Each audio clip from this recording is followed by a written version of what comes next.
New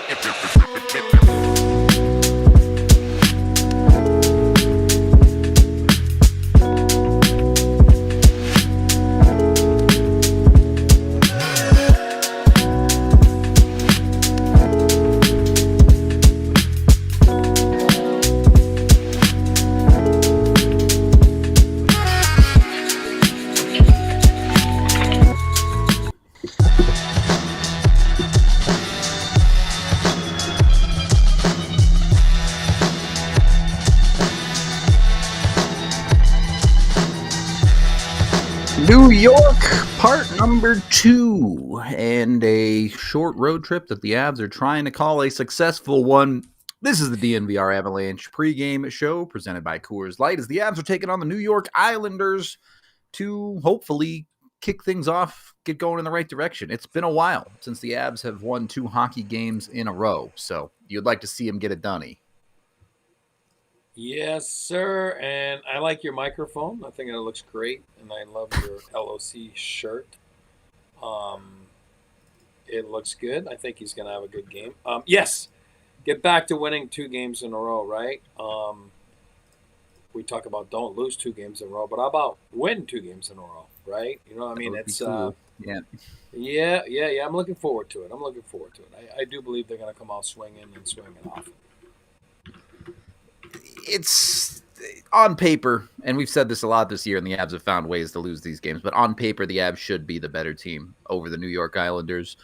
The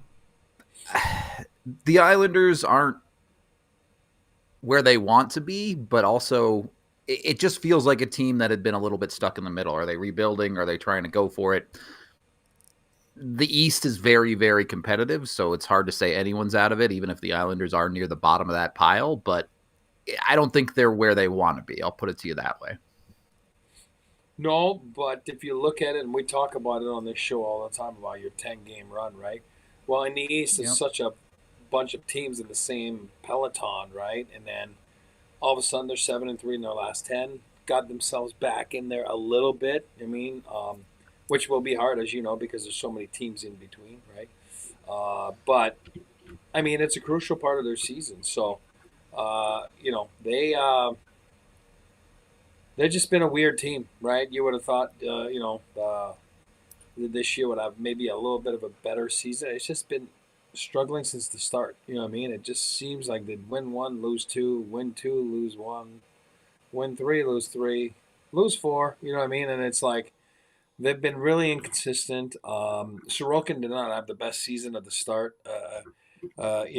That anybody anticipate. I like him. I do. He's been okay, okay at best. Yep. And it starts there, as we all know. And they don't score goals. It's been years that they don't score goals, right? It's usually at the bottom of the league and for goals scored. So it's hard. It makes it hard. If you're not putting the puck in the back of the net, the game is tough. It's such a fine line. And when you don't have that superstar talent, you don't have that, they have some good players, Barzal, Nelson, guys like that. But it's just been tough a little bit, stringing some wins. But this is definitely their best stretch of the season by far. We'll see. The Avs continue to be in an interesting spot when it comes to their lineup, right? It's not their full power. And the reality that they're facing this season is the Avs have never been at full power as far as their lineup is concerned this season, not even including Landeskog. Talking about their lineup of guys that they were hoping or expecting to be healthy this year. They have never played with that full lineup. Does feel like they're the healthiest they've been in a while. Really only Nichushkin and Shillington on the IR right now for this team. Does that play into expectations from here? Yeah, it really does. I do believe as much as this is as healthy as they've been when you're looking at the doctor that I play on TV, forget about Barons, obviously, but we should check up on him too. We will see how he's doing. And I'm talking about Barons, but Landeskog obviously is somebody that we're, not even going to talk about until we know that he's going to play. But the key piece, and Shillington obviously being that depth D, and right now DeHaan is not even dressing. So I'm not even worried about Shillington in the sense that, they seem to have made their this. Again, I don't know if tonight he is or not, but lately it's been Middleton and, as we know, Malinsky Linsky, basically. yeah. Obviously, Sam sat out a couple games, um, but the key right there is Val Matushkin. Obviously, it's been a whirlwind of a season, and we all know what happened. I'm not going to go back to it. And then he's not there for the first, whatever it was, 15, 20 game, comes back, makes an impact right away, because that's what I'm trying to say. It's not like, no offense to Miles Wood, for example. Miles was gone, and it's not the impact that a Val Matushkin has. I think we all know what we are in the puzzle. Yeah, of course, Miles makes a difference in where he is, in the bottom six. But Val's a top six guy that's got size, speed, and that it's got stuff that and he affects the power play, the penalty killing. So it's a piece that's really important. Of course, it's not the only team that have been missing important pieces like this. It's just like the Avalanche. It's been all season long and multiple pieces like that. So it'll be interesting to see when he's back, because we all know what the Avalanche lineup looks like when he's there. So he's definitely gonna, impact it again. But it'll be interesting to see now that Woody's back and like you said, they've been as healthy as they basically can be right now. Again with the question mark of Gabe, who knows, and so we'll see. But certainly, if they can get in that stretch right now, and then we all know this is a big stretch after a pause with the Four Nations. And we'll certainly, hopefully get to see him back after that, I'm assuming. Yeah, you hope so. It's like you said, one of those players is a multiple-time 50-point scorer and one of the best defensive wings in the league, and the other guy is a bottom six, very fast skater. But you don't not want Miles Wood. You'll absolutely take him back in your lineup, but it's a very different conversation than getting someone like Natushkin back in the lineup. So, with that being said, the Avs, they're still adjusting. They're still probably figuring things out with the new look to their forward core, especially. Buddy, can you give me 3 keys tonight to get the Avs a successful road trip? Oh yeah, I'll give you 3 great keys, car keys if you want. I could Special use a new teams is car. a new car. Come on down. Special teams win. Definitely today. I know we stay away, but this is like, if you look at the numbers, make The it very Islanders are simple. heinous. Yeah. I had to put it there. I'm not trying to pick on my buddy Batty Wah, but I mean, this is like 80.2. Are you serious? I mean, that's terrible. You know what I mean? Like, and the Avs is, at 100 points. I mean, it's okay. You know what I mean? Like, it's okay. But you got to take advantage of that. That is that is as bad as, I mean, it's bad, right? And then I think their It's power not plays at too. what? Yeah, I Their have it power right plays like here. what? They 12 or something, 11.9. or 11.9? Yeah. 11.9. I They mean, are we think the 32nd in the Avs power league play. in We think the PP Avs power and play is bad. PK. Yeah. Yeah, Yeah. that's Oh my god. point. It's ridiculous. I was looking at it like you always do, the basics, as you know, you're the numbers more deep into the core of things. But the basic numbers I'm looking at, I'm like, am I looking at this right, or I mean, am I looking at this wrong? And I'm like, holy crap, this is terrible. I mean, that is awful. And I don't like to pick on my buddies, so I'm assuming Patty, Johnny McLean, assistant coach, one of my good buddies too. Jesus, I don't know what's happening. Sometimes is it personnel? I don't know. But anyway, you got to win that special teams battle. Number 2, the Isles on a roll. You can't take them lightly. I know we were just talking about this is a team that you have to beat, but they've won 4 in a row. It's a crucial part of the season for them, actually for both teams, but. They play tight games. They just, haven't been on the right side of them, consistently, besides their stretch of 7-3 right now in their last 10. So you can't take them lightly. They are on a roll. And then number 3, I really brought up the draws because the Avs, I believe, when they have the puck, obviously, like they did against Boston, um, the other team just is chasing. And when you're chasing, and now you have Natchez that's got a lot of speed, and as we saw, neutral zone speed, and he likes to bring the puck in. A little different than Miko, right? All of a sudden you're winning some draws, and obviously Jack Drury with the additional of him makes them to be a little better stacked for winning some draws. And I mean all over the. I know sometimes we say don't worry about the neutral zone as long as you win the. I mean yeah, but if you want to win, if you win them, then you get the puck, and then you're not chasing. So you know the Islanders are good at 55-6. You know what I mean? The Avs are at 44-5. We all know that was one of their, percentage of faceoffs win. We all know that was a problem, and hence the Jack Jury trade, right? You know what I mean? So I do believe it starts there, and I'll say it again on the power play. I hate when they lose that draw, man. And then you're losing 20 seconds, right? It's all relative. So I mean, Well, and I just feel that, you know, I just yeah. feel that if you look, they lose that battle every game. They just lose it every game. It'd be nice to see it like starting to go right now. On in their favor, and go from I there. mean, I'd say this. I'd rather be the team better on special teams than the team better in the face-off dot. I put it to you that way. But not that the face-off dot isn't important, but you know, No, of if the course. Isles could trade 5 percentage point in their face-off for 5 percentage point on their PK, they'd probably take it. So it is what Exactly. it is. But Exactly. But I'm just trying to, force feed it a little bit in the keys right now. The addition of Jack Drury and why, they went and got him, yeah, and try to solidify themselves there, and we'll go from there. of course. If you guys want to learn more about the trade and how it all played out, AJ put out a great article today. Highly recommend you guys go read it if you're a diehard. It's super interesting stuff, super cool stuff. A lot of info behind the scenes that is either confirmed or sourced. So instead of speculating about it, just go read AJ's piece. Put it to you that way. For the Avs themselves, though, when you look at this game, you've talked about with some other guys coming back from injury. Does the same thing kind of happen when you're looking at a trade? You've had Necas and Drury come through. Obviously, they played great the other night against the Rangers, both of them.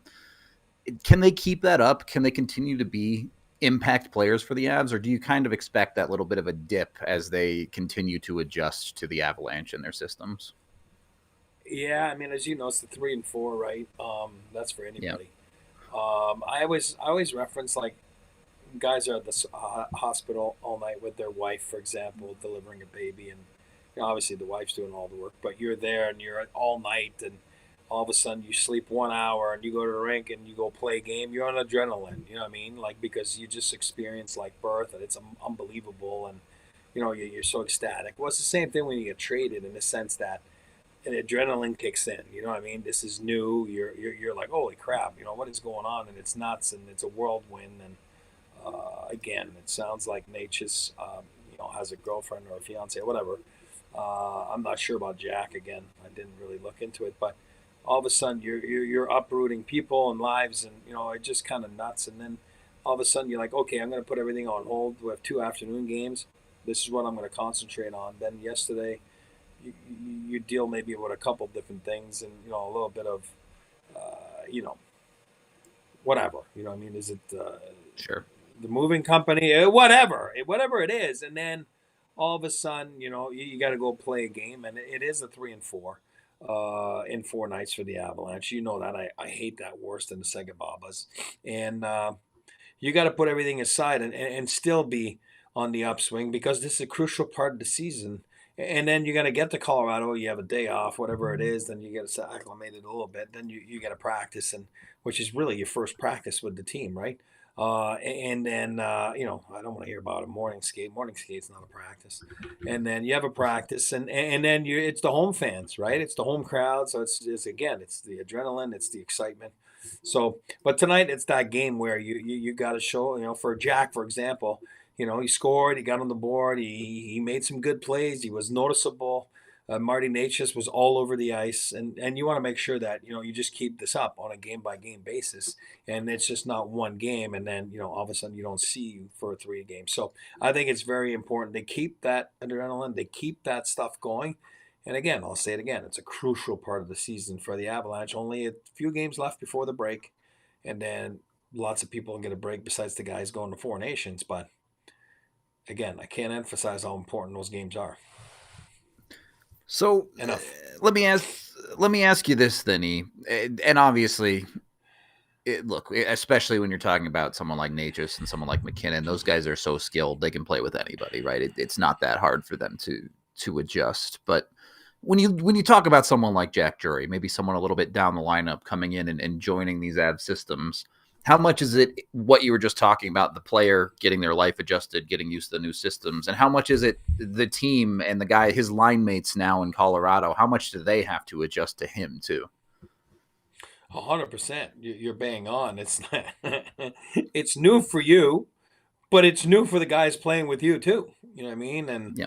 And as we know, Nate, for example, has played with multiple guys over his career, and even Mikko. Like obviously played a lot with him. There's a lot of games he's not there. He's playing with Casey or whatever. You know what I mean? Obviously, they always go back for a shift.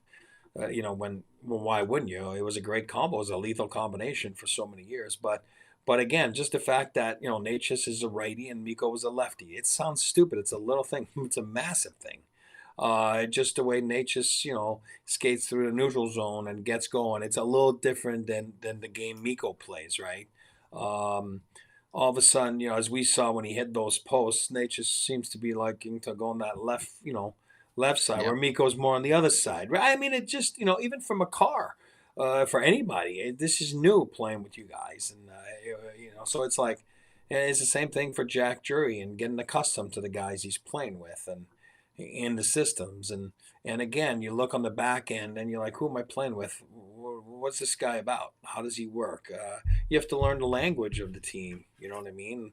Of course, English is the language, but what is the um, what is our words when with the goalies and stuff? Is it up, over? You know Yeah. what I mean? There's a few words that it's different from team to team, just the basics. And somebody's yelling from the bench like wait, what does that mean? You know what I mean? Like, does that mean or whatever? You know what I mean? You get accustomed to. Well, I had that whistle, like, you know what I mean? So you get accustomed to Bednar, right? Or what does he do when he wants guys off the ice? How does he change his guys? There's a lot. There's a lot. There's a lot. It doesn't stop there. It's endless, but it's important. It's important to feel Well, comfortable, and I think they felt comfortable right off the bat, which is good. I think you've talked about this before on the show too. It's those little details don't seem like a lot, but at the level of hockey that the NHL plays at, there's no time to think, right? It can't be a guy yells you to chip it, and you don't know if that means chip it up the middle or chip it off the wall. That extra half second of processing and it's a turnover. Absolutely, and look no further than I don't know. Use an easy example: Joe Drew in the first 10 games last year. Right? Yep. Yep. You have to adapt to the way they want you to play, the way they want you to play their system, um, and it takes a little bit. It takes time, and then Joe Druin in those 10 games is grabbing the puck and he's thinking instead of just let his instincts take over. Right? And then Yep. once the 10 games go by and he had a couple scratches, all of a sudden he's not thinking anymore. He's playing, and then he's playing the way they want him to play, and then he has success because there's no doubt about it. The Avalanche, if you play the way they want you to play in the system that they give you, you will have success with the elements Yep. that are out there, the McKinnons, Makars, the good players that are out there. So it takes a little bit of time, and then again, some guys adapt quicker than others. That's Yep. a fact. And some guys have a smooth transition, and some guys have a slower one. So I don't know if 10 games is slow. I would say it's probably slow. You know what I mean? And that doesn't make Joe Druin not a good player. He's an outstanding player. That's not the point. And then there's some guys that if you look at the game last game, it looked like he was he'd been playing with McKinnon for 10 years. You know what I mean? So we'll see. We'll see what happens. And again, you can't have those nights every night where you're hitting three posts and shooting everywhere. But it's certainly he was impactful in that game. That's for sure. I mean, look, through 2 games, Nate just has had the second amount of shot attempts of anyone on the team. So There you go. he's willing to shoot. And the Avs need guys that are willing to shoot the puck a little bit. The reality is when it comes to the goal scoring of the Avalanche, especially when you're playing alongside guys like Nathan MacKinnon and Cale Makar. You can't be afraid to pull the trigger because, look, as good as Marty Necas is, as good as a player as he's been and believe he can be, you're option number 3 when Nathan MacKinnon and Cale Makar on the ice. Exactly, and you have to get adjusted to that. You have to, and like you said, I think it was you that brought it up too. It's not like over there he's playing with Aho or whatever. He's playing with Robinson, and again, no offense to guys like that, but because he likes the puck. I talked to I was actually talking to Goo yesterday, and he's like, "Yeah, it'd be interesting to see because late Nate just he loves the puck. He loves to hold on to the puck, and so does Nate, right? You know what I mean? So sometimes it's just not a match or it doesn't mesh, but." I think it was no problem, so that means they had the puck the whole time, which is good, Yeah, it's true. Yeah. Like I told you guys, Joe, after the game in Boston, he's like, boy, oh boy, did they have the puck the first 2 periods or what? You know what I mean? And it was funny because it really was on the Avalanche stick, you know what I mean, for 2 periods. So, yeah, it'll be interesting to see. Interesting to see. I'm looking forward to it. And I think he's up for the challenge too. And I think Jack's up for the challenge too. And again, it's something that was done, and you have to adapt to it quickly because you're in season. There's no time to mess around, and you got to make the best of what you got, and then put some more W's, like you said, string them together now. You're coming off of a 5-4 win, pretty high octane hockey, even if the Avs struggle in the second half with their legs.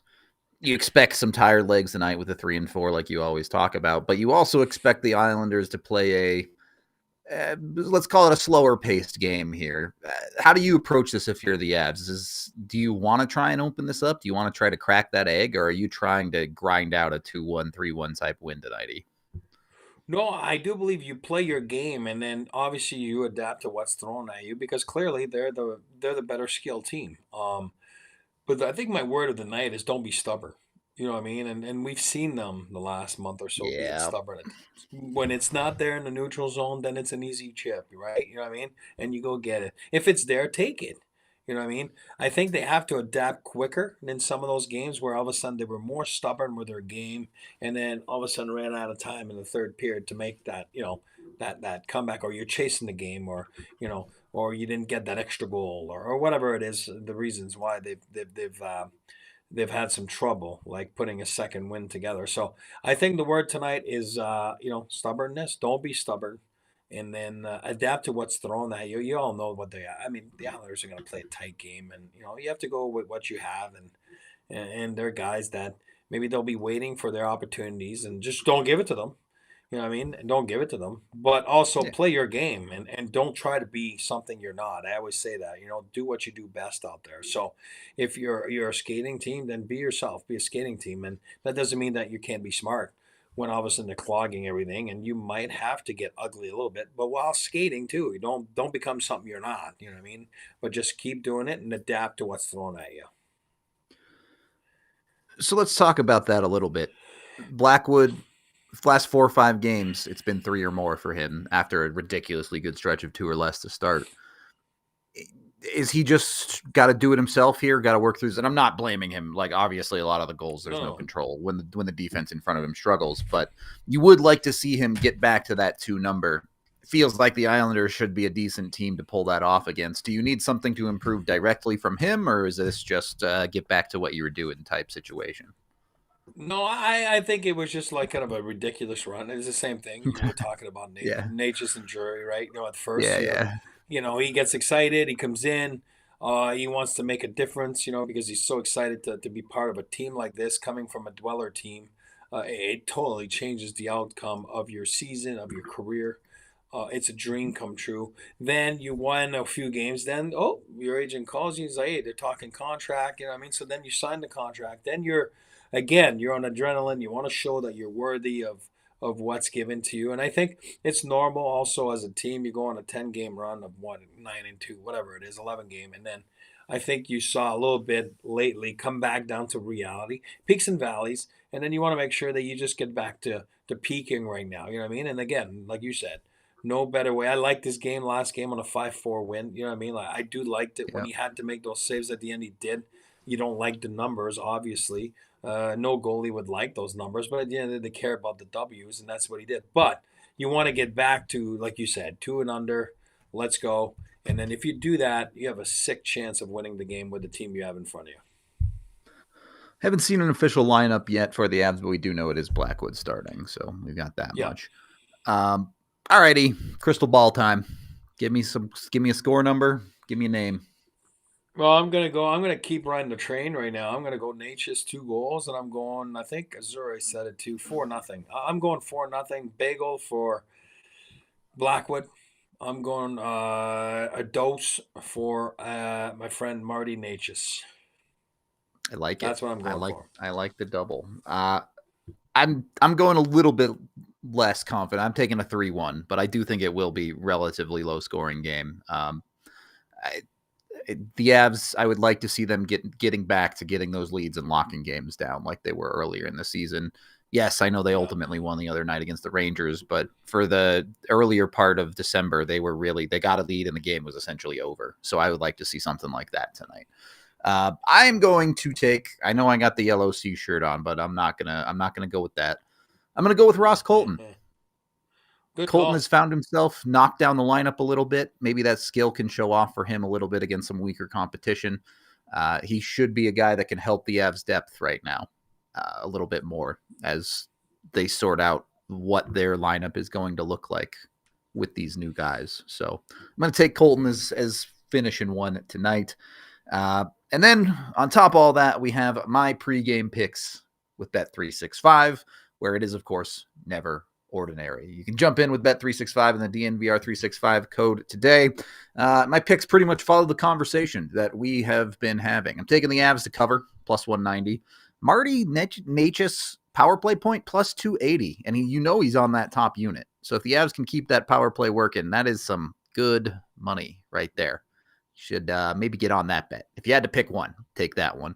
And then I did take the under at minus 115 just because I don't see the Islanders having a high-scoring game. I just don't see it. But we'll see. We'll have to play it all out. Go get your bets in. And when you do gamble with Bet365, you must be 21 or older, physically located in Colorado. And if you or someone you know has a gambling problem, call or text 1-800-GAMBLER. If you guys want to come with us and watch guys like Marty Necas, Jack Drury, Nathan McKinnon, you can come do it in person for the takeover of Ball Arena coming on February 28th. We're playing Minnesota, and we'll be taking over a suite. It's going to be a pretty cool event. First time the takeover's in a suite, so it's extra special. It's going to be a super fun time, super luxurious. Going to have a couple cool people there, too, so you're going to not want to miss out on this one. Plus, you get free beers on the bus to and from the arena from the bar. So all about it. It's a great time. If you haven't gone to one, this might be the one to go to. Go check it out. You can get it on our events page at thednvr.com. All right. I guess that about wraps up this pregame show. We will be doing a watch along, or at least I will be doing a watch along, so come join me for that. And then we'll have it all breaking down for you post-game, no matter what happens in this one. So like and subscribe here on YouTube.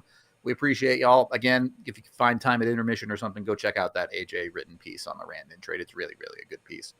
We're out of here. We will talk to you for the watch along in like 5 to 10 minutes. We all silly like the mayor.